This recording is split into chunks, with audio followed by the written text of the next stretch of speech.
name is Jessie Greer. I'm the Vice President of Multifamily Investments at Avis & Young here in Reno.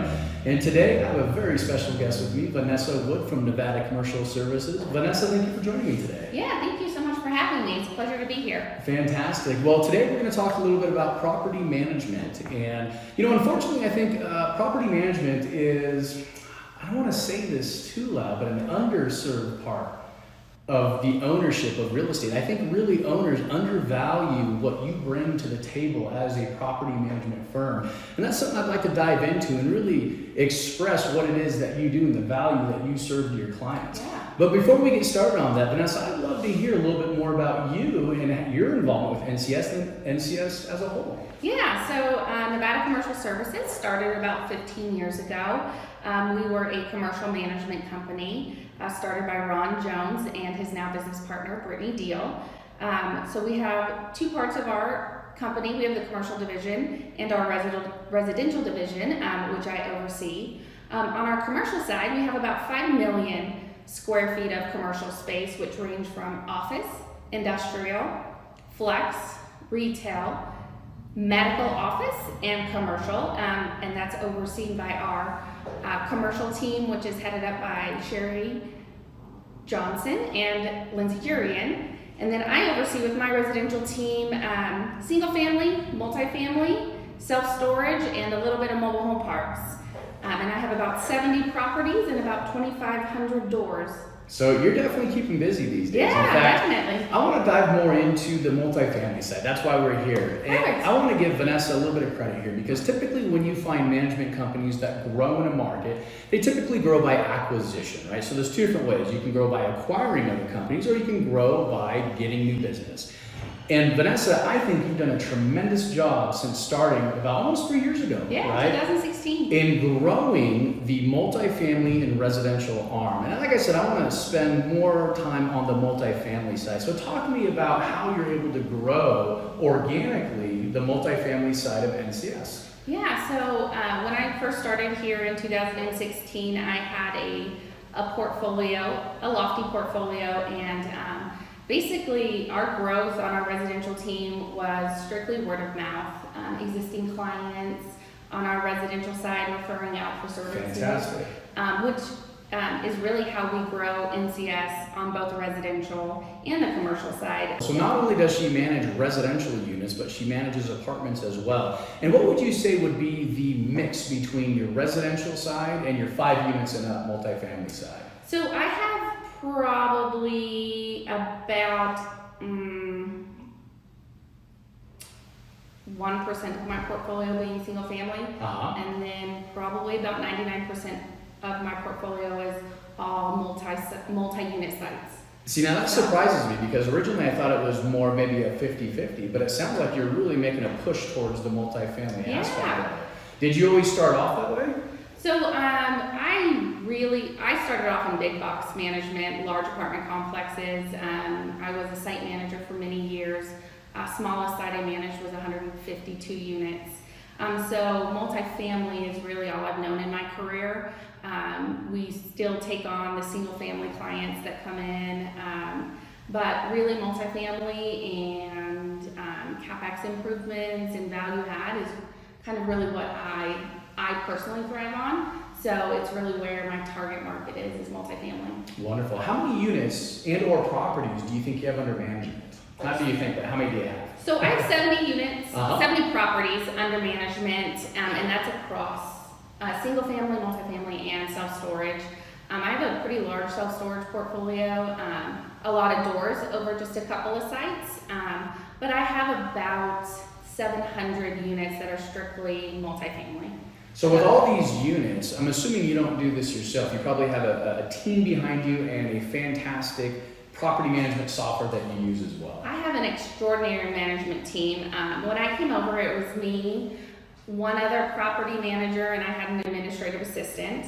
I now have 4 property managers, a couple of site managers, an amazing administrative and leasing team, and I cannot forget my unsung heroes, our maintenance staff. Absolutely.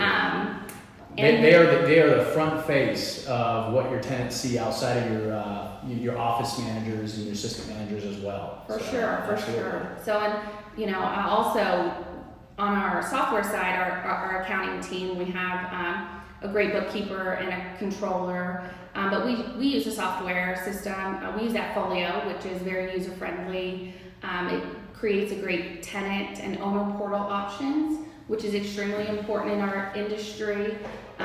Using AppFolio, tenants have the capability to communicate with us really at any time, text messages, emails. They can self-serve their rents, they can self-serve their work orders.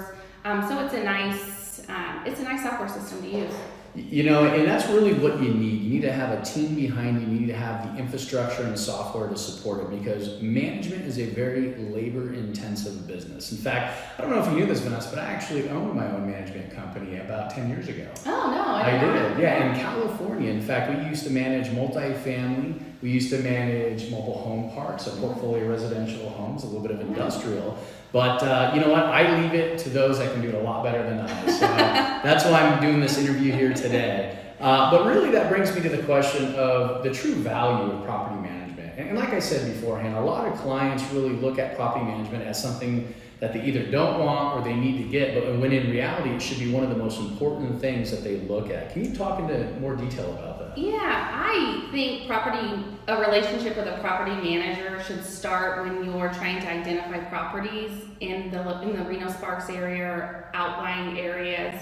A lot of times we get calls after they're already in escrow, after they've already done the due diligence. But really, if you can identify a property manager in advance of signing the purchase sale agreement, before the inspections start, and make your management team a part of that, it really lets us have a foot in the door in advance, knowing what we're walking into before escrow closes. So if you can do that in advance of, I highly recommend it.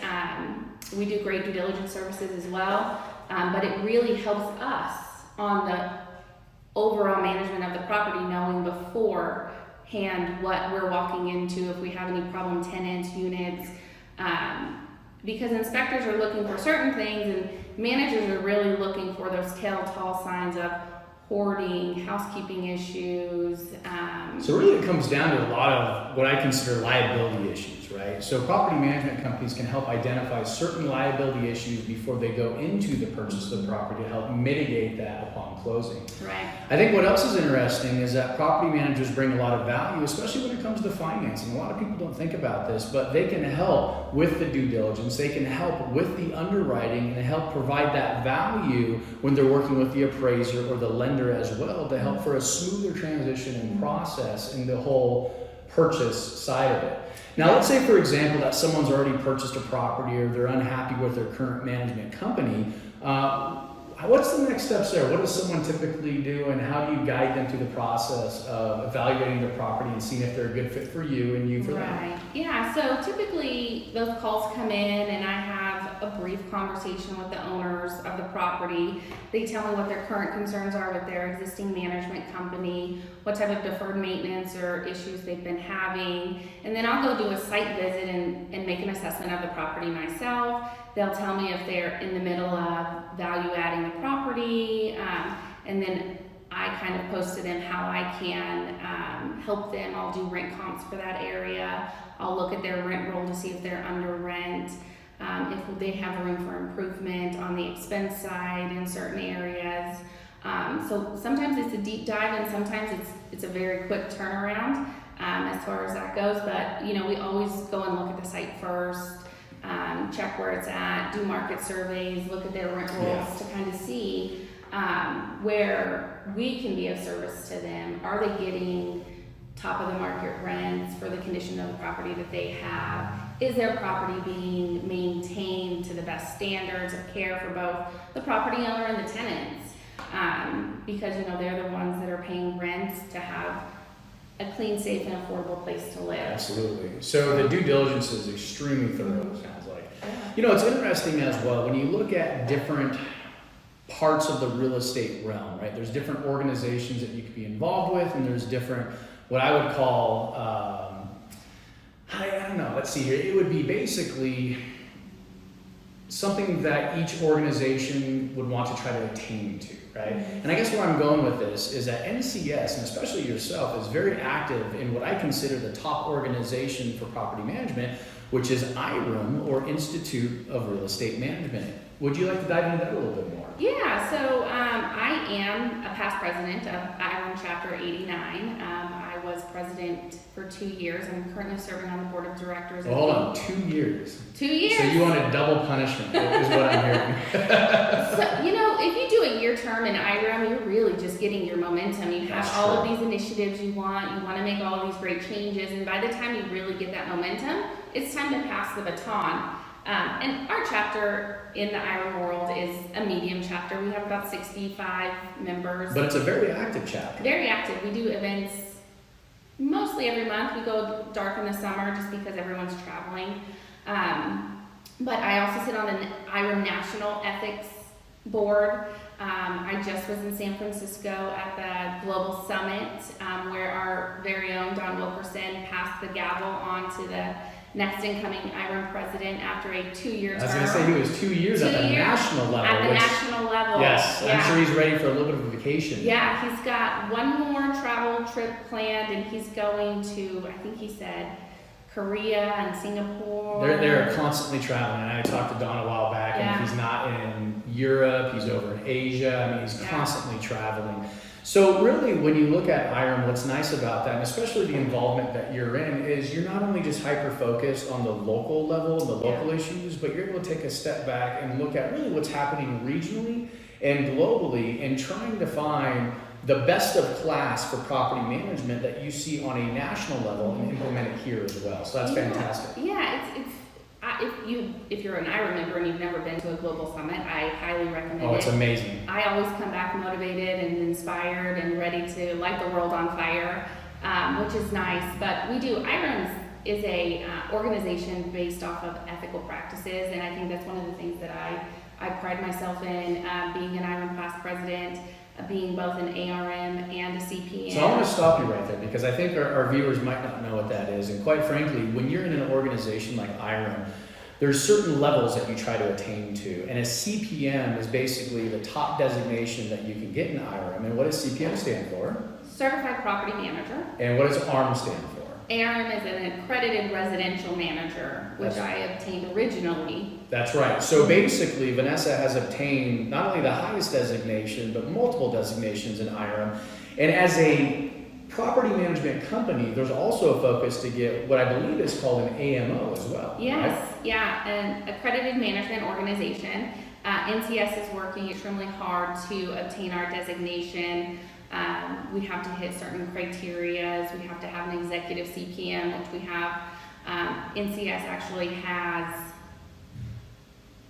I was going to say, you have probably a fair amount of CPMs and ARMs. 4 CPMs. We have 3 ARMs, and I think we have an ACOM who is transitioning into a CPM. And the current IREM president is our CFO.